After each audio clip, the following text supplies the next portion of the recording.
Let's talk about a planet we all think we know. Jupiter, right? It's the big one, the king of the solar system, famous for that giant red storm. But what if I told you that the king of the planets is also the king of surprises? It seems like every time we get a closer look, it completely shatters everything we thought was true. For the longest time, we've pictured Jupiter as this steady, predictable giant just hanging out in space. But the more we look, the more we realize it's a wildly unpredictable and dynamic world. Honestly, it's a place of deep, deep mysteries that we're only just now starting to unravel. So first up, let's dive into the great unknown. We've always known Jupiter was a complicated place, but some recent discoveries have taken that complexity to a whole new level. What's with the number 92? Well, for a long time, Saturn wore the crown for the planet with the most moons. Not anymore. With the recent discovery of 12 new satellites, Jupiter is now the official champion, with a staggering 92 confirmed moons.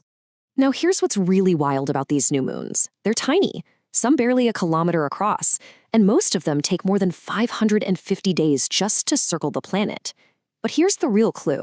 They orbit backwards, moving against Jupiter's own rotation.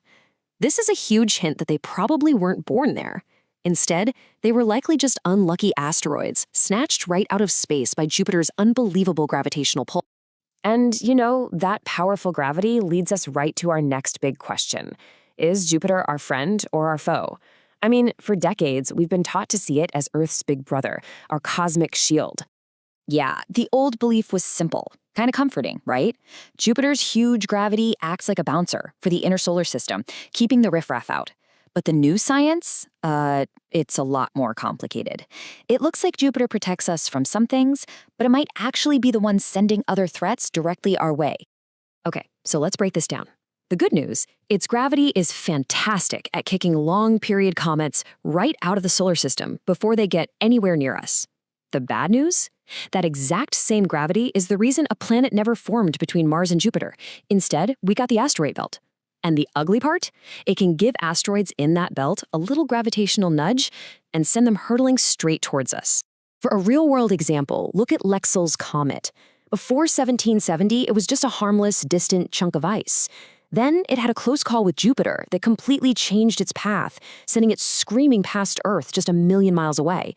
That is a cosmic close shave. Then, 9 years later, it got close to Jupiter again, and this time the giant just tossed it out of the solar system completely. It really shows you how Jupiter plays cosmic billiards with the fate of other objects. Okay, so Jupiter is not our simple guardian angel. Got it. But what about what it's actually made of? Let's tackle that old idea that it's just a boring, lifeless ball of gas. This, to me, is one of the most stunning recent finds. The Juno spacecraft confirmed that water, actual water, makes up about 0.25% of the atmosphere near Jupiter's equator. Now, that sounds tiny, but on a planet that's more massive than all the other planets combined, that tiny fraction adds up to an incredible amount of water. Way, way more than all the water we have here on Earth. But this discovery led to a really fascinating puzzle.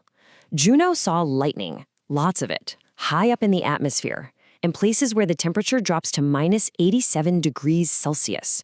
That is way too cold for liquid water to exist. So what in the world is going on? The secret ingredient, it turns out, is ammonia. It acts like a natural antifreeze. Ammonia gas mixes with the water ice crystals and actually melts them, creating the slushy ammonia water liquid. These slushy drops then collide with more ice crystals, building up an electrical charge until, zap, you get lightning. And get this. These droplets eventually grow into what scientists are calling mushballs, basically giant ammonia hailstones that fall deeper into the planet's atmosphere. Wild. From that exotic weather, let's take a trip deep inside Jupiter, because it's time to bust our next myth, the one about what's sitting at its very center. For as long as I can remember, the textbook model was pretty simple. You go down through all the clouds and gas, and eventually you hit a small, solid, rocky core. But the gravity data from Juno paints a much, much weirder picture. It suggests Jupiter has this large, fuzzy core where rock and heavy elements are all mixed up with other stuff, instead of being a neat little ball at the center. Now, to really get what's happening inside, you have to remember what Jupiter is mostly made of, about 90% hydrogen. So the real story of Jupiter's interior is the story of what happens to all that hydrogen under absolutely unimaginable pressure. Way down deep inside the planet, the pressure is so intense that it crushes hydrogen atoms into this bizarre state of matter called liquid metallic hydrogen.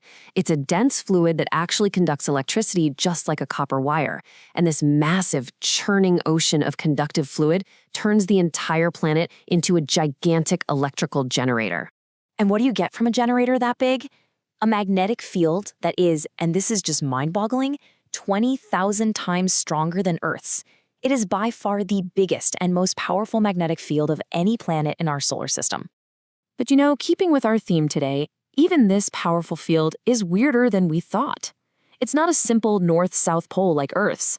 Scientists found this super intense magnetic spot near the equator they've nicknamed the Great Blue Spot, and it acts almost like a second South Pole. We are still scratching our heads over that one. All right, we've gone from the moons to the weather to the fuzzy core. For our final point, we're going to pull all the way back and challenge maybe the most fundamental thing you think you know about Jupiter. And the question is this: does Jupiter actually orbit the sun? The simple and frankly shocking answer is no. Not really. The reason why has to do with something called the barycenter. It's just the shared center of mass that two orbiting bodies revolve around. For a small planet like Earth, that point is located deep inside the sun. So for all intents and purposes, we are orbiting the center of the sun. But check out the difference here. For Earth, the barycenter is so close to the sun's core that the sun just kind of wobbles a little bit. But Jupiter is so incredibly massive that the barycenter between it and the sun is actually outside the sun's surface. This means both Jupiter and the sun are orbiting this empty point in space. To put it another way, Jupiter is so big it literally pulls our sun into a little mini orbit of its own. So, Jupiter doesn't really orbit the sun. It has ammonia hailstones, a fuzzy core, and it's both our bouncer and a bully. It just makes you wonder, doesn't it? What other huge assumptions we hold about the universe are just waiting for the right mission, the right data to be completely shattered. It's a pretty humbling thought.